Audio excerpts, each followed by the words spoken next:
Think about the last time someone questioned you, not your ideas, you. They questioned your intentions, your character, your motives. And what did you do?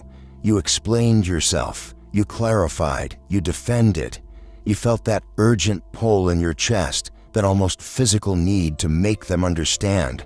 And after all that effort, after all those words, you noticed something disturbing.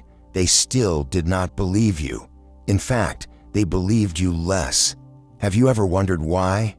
Why does defending yourself so often make you look more guilty? Why does explanation feel like surrender? Today, you are going to learn something that will fundamentally change how you handle conflict, accusation, and judgment. Niccolò Machiavelli, the most misunderstood political philosopher in history, observed a truth so simple yet so brutal that most people never see it. The moment you defend yourself, you lose. Not because you're wrong, not because you're guilty, but because defense is the language of the powerless. Stay with me. What you're about to discover will feel uncomfortable, even dangerous, but it will also give you a psychological weapon that most people spend their entire lives without ever accessing. You have been conditioned since childhood to explain yourself. When a parent asked why you did something, you were expected to have an answer. When a teacher questioned your work, you were supposed to justify your process. When a friend doubted your loyalty, you felt obligated to prove yourself. This pattern was drilled into you so deeply that now, as an adult, you do it automatically. Someone makes a subtle accusation, you immediately respond with explanation. Someone questions your decision, you instantly provide your reasoning, and every single time, you feel weaker afterward. Why? Because you just gave your power away. Machiavelli understood something fundamental about human psychology.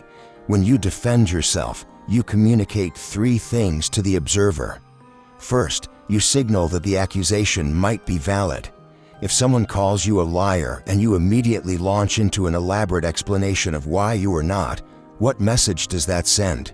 It suggests that being called a liar threatens you, and if it threatens you, perhaps there's truth to it. Second, you position the accuser as the judge. The moment you defend, you accept their authority to evaluate you. You've placed yourself beneath them in the psychological hierarchy. You are now the defendant in a courtroom they constructed. Third, you reveal insecurity. Confident people do not need to explain themselves constantly. Powerful people do not seek validation from those who question them. When you defend, you broadcast uncertainty. Think about this carefully. Have you ever seen a truly powerful person defend themselves? Not in the sense of fame or wealth, but powerful in the way they carry themselves, the way they handle criticism. They do not argue, they do not justify, they simply exist, unbothered by accusations that would send others into spirals of explanation. Machiavelli wrote in The Prince that a ruler must never appear uncertain or weak. The same principle applies to you. Every time you defend yourself, you appear uncertain, you appear weak, not because you are, but because defense is a subordinate behavior. It is what prey does when cornered. The predator does not explain why it hunts, it simply hunts. Psychologically, when you refuse to defend yourself, something fascinating happens. The accusation loses its anchor. It hangs in the air with nowhere to land. The person who accused you expects a reaction. They expect you to panic, to justify, to scramble. When you do not, they become confused. Confusion creates doubt. Suddenly, they're the ones who feel uncertain. They begin to question whether their accusation was valid, whether they misread the situation, whether they just made themselves look foolish. You have reversed the power dynamic without saying a word. But here is where it gets difficult. Silence feels terrifying. When someone accuses you and you do not respond, your nervous system screams at you. It feels like you're letting them win. It feels like everyone watching will assume you are guilty. This fear is the cage most people never escape. You need to understand where this fear comes from. Society taught you that silence equals guilt. In courtrooms, refusing to speak can be used against you. In relationships, not defending yourself is often interpreted as admission. But Machiavelli knew that these social rules are designed to control you, not to empower you. The legal system needs you to speak so it can trap you in contradictions. Emotional manipulators need you to defend yourself so they can keep you engaged in their game. The moment you stop playing, the game collapses. Let me ask you something directly. Think about the last time you defended yourself. Did it resolve the situation, or did it escalate it? Did the person who questioned you suddenly say, "Oh, I understand now, you're right, I apologize"? Or did they find new angles to attack? Did they twist your words? Did they accuse you of being defensive? Most of the time, defending yourself does not end the conflict, it feeds it. Because the person questioning you is not looking for truth, they're looking for control. And as long as you keep responding, you give them that control. Machiavelli observed that those who seek power do not waste energy on persuasion. They act and others interpret. Explanation is for the uncertain. Silence is for the sovereign. This does not mean you never speak. It means you choose when to speak based on strategic value, not emotional impulse. If someone with genuine authority, someone whose judgment actually matters to your life, questions you, then you assess whether clarification serves you. But if it's someone seeking to provoke you, someone testing your boundaries, someone trying to pull you into their psychological game, silence is the only intelligent response. You do not owe explanation to people who are not invested in understanding you. You do not owe justification to those who have already decided what they believe. When you defend yourself to them, you are not educating them, you are entertaining them. You are giving them the satisfaction of watching you squirm. Stop performing for an audience that wants you to fail. Here is the shift that changes everything. Stop viewing accusations as threats that need to be neutralized. Start viewing them as information about the accuser. When someone questions your integrity, your intelligence, your intentions, they are revealing something about themselves. They are projecting their own insecurities. They are testing whether they can manipulate you. They are attempting to establish dominance. None of this is about you. It's about their need to feel powerful by making you feel small. Machiavelli said that a wise prince does not concern himself with the opinions of those who lack the power to harm him. Apply this to your life. Who has the actual power to harm you? Your employer, perhaps, your legal authorities if you're in conflict with the law, people who control resources you need. Everyone else, their opinions are noise, loud, irritating noise, but ultimately harmless if you refuse to internalize it. Now I want to ask you something. Write this in the comments if you feel it. How many times have you defended yourself this week, this month? And how many of those defenses actually improved the situation? Be honest. Most people defend themselves constantly, reflexively, exhaustingly, and almost none of it serves them. You have been shadowboxing with ghosts, fighting battles that only exist because you acknowledged them. From this point forward, everything shifts. Most people will stop watching here. They will return to their lives and continue defending themselves at every perceived slight. They will keep explaining, keep justifying, keep draining their energy trying to control how others see them. But you are still here. That means you sense something deeper. You recognize that the instinct to defend yourself is not strength, it is conditioning, and conditioning can be broken. Let me be clear about what we are doing. This is not about becoming cold or unfeeling. This is not about arrogance or cruelty. This is about reclaiming your power from people who have no right to judge you in the first place. Machiavelli was not teaching princes to be tyrants. He was teaching them to survive in a world where everyone is trying to manipulate them. You live in that same world. People test you constantly. They push boundaries. They question you to see if you will fold. And every time you defend yourself, you fail the test. You signal that you can be controlled. When you stop defending, you send a different message. You communicate that you are not available for their games. You are not a participant in their drama. You are operating on a different frequency entirely. Friedrich Nietzsche, another philosopher who understood power deeply, wrote that the most powerful response to an insult is to act as if it never happened. Not because you are afraid of confrontation, but because it genuinely does not reach you. This is not suppression. Suppression is when you feel the sting but pretend you do not. This is genuine indifference that comes from clarity.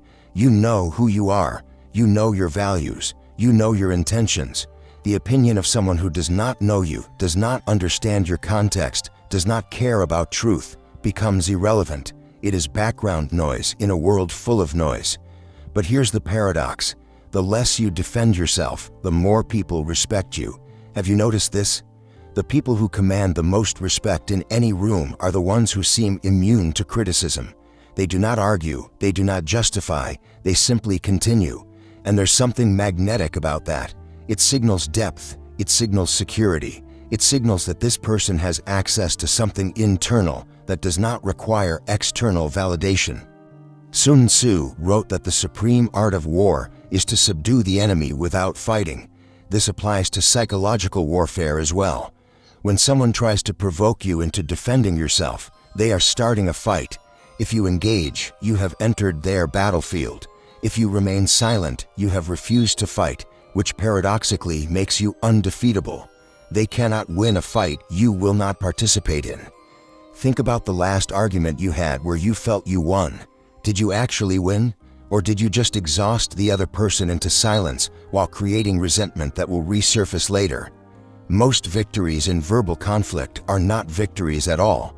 They are postponements. The issue festers, the relationship deteriorates, the conflict returns in a new form. Strategic silence, on the other hand, ends the conflict at its root. When you do not defend, there is nothing to argue about. The accusation dissipates. The accuser is left holding their words with no reaction to feed on. Over time, they stop trying. They realize you are not a source of the reaction they crave. They move on to easier targets. And you have protected your peace without firing a single shot. I want to thank you for staying with this. Most people cannot tolerate discomfort long enough to reach the transformation on the other side. But you are still here, which tells me you are not interested in comfortable lies. You want the truth, even when it demands you unlearn everything you were taught. What comes next is the most important part. We are going to move from understanding why defense is weakness to understanding exactly when to speak and when to stay silent. Because this is not about never speaking. It is about speaking strategically, not reactively. And I promise you, the final insight we reach will be the one that changes everything. Machiavelli did not write rules for saints. He wrote observations about how power actually functions in the real world. One of his most important insights is this: the prince must learn when to be the lion and when to be the fox. The lion represents strength, the fox represents cunning. Most people think power is always loud, always confrontational, but Machiavelli knew that true power often operates in silence, in observation, in strategic withdrawal. Let's break this down into practical application. There are 3 categories of situations where someone might question or accuse you. First, accusations that come from people who have actual authority over your life. Your employer questions your performance. A legal authority questions your compliance. A partner questions your commitment. These are not random provocations. These are relationships with stakes. In these cases, Machiavelli would advise assessment.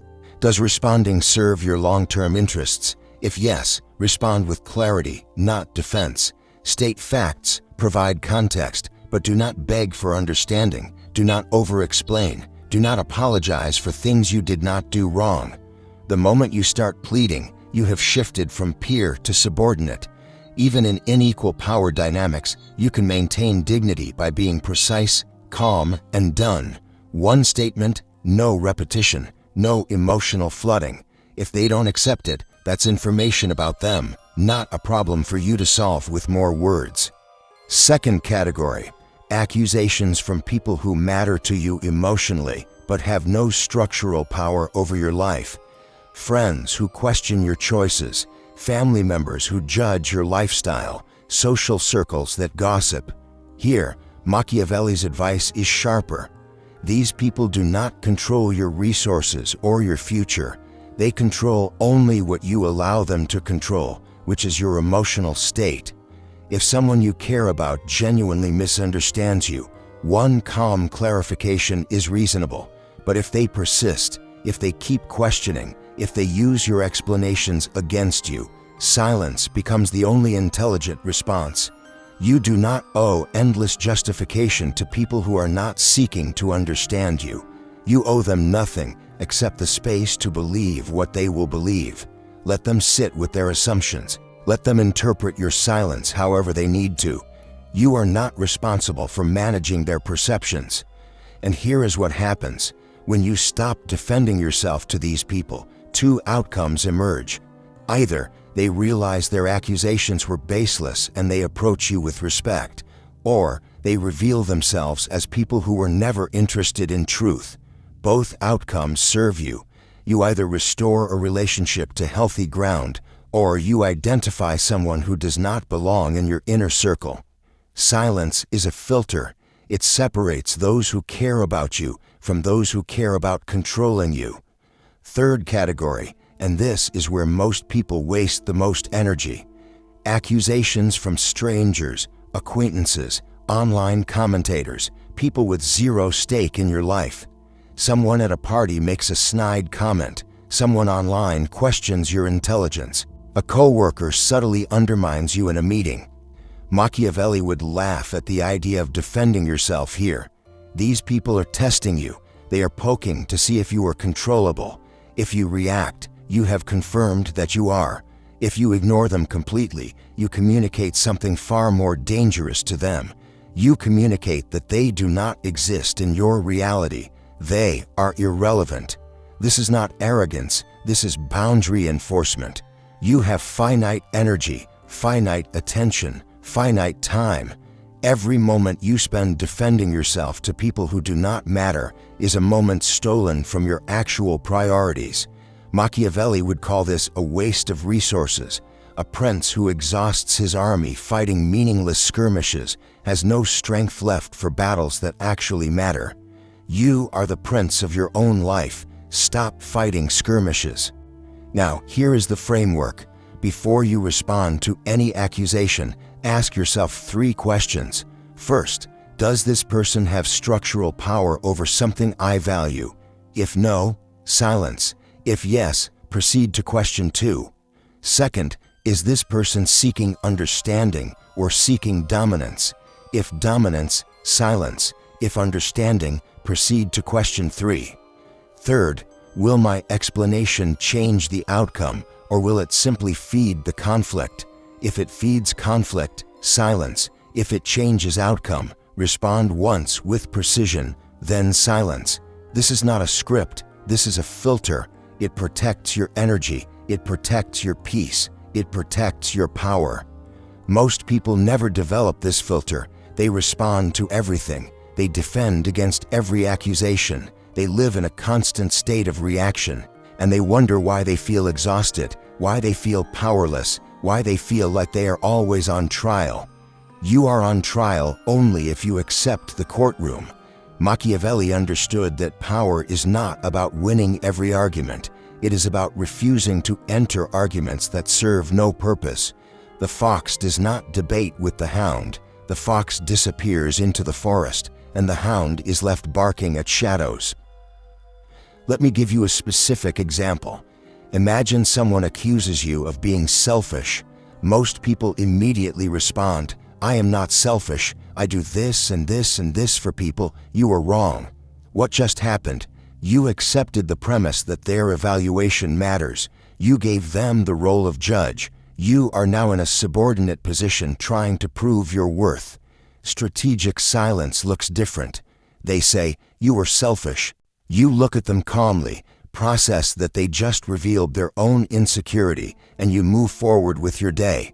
No defense, no explanation, maybe a slight nod to acknowledge you heard them, but zero emotional engagement. What happens next?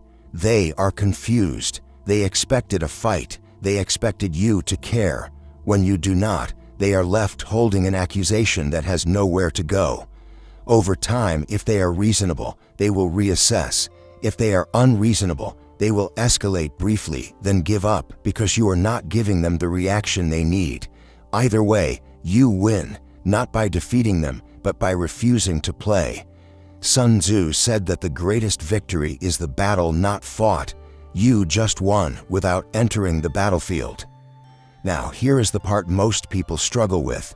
Silence feels like you are letting them get away with it. Silence feels like you are admitting guilt. This is the social conditioning fighting back. You were taught that good people defend themselves, that honest people explain, that strong people stand up for themselves. All of that is partially true and dangerously incomplete. Good people also protect their peace. Honest people do not owe truth to those who distort it. Strong people know the difference between standing up and being baited into pointless conflict. Defending yourself when it matters is strength. Defending yourself reflexively to everyone who questions you is weakness. Machiavelli would tell you that the prince who responds to every insult, every rumor, every question is a prince who has lost control because his emotions are being controlled by external forces. You are in control only when you decide when to speak and when to remain silent. When someone else's words can consistently pull you into defense mode, they control you. When you can hear accusations and remain unmoved, you control yourself. That is the difference between power and powerlessness. Now we go deeper. The reason you feel compelled to defend yourself is not actually about the other person. It's about you. It's about the gap between who you are and who you fear you might be. When someone accuses you of something and it lands, when it actually bothers you, it's because part of you wonders if it's true. Machiavelli understood this. The secure prince does not fear accusations because he knows his own actions. He knows his own intentions. External judgment becomes irrelevant because internal clarity is absolute. You defend yourself when you doubt yourself. You explain yourself when you are uncertain. You justify yourself when you fear they might be right. This is the deepest insight of all. The strongest defense is not an argument. The strongest defense is internal alignment. When you know who you are, when you know your values, when you know your intentions, accusations don't reach you. They hit a wall of certainty and fall away. Think about this carefully.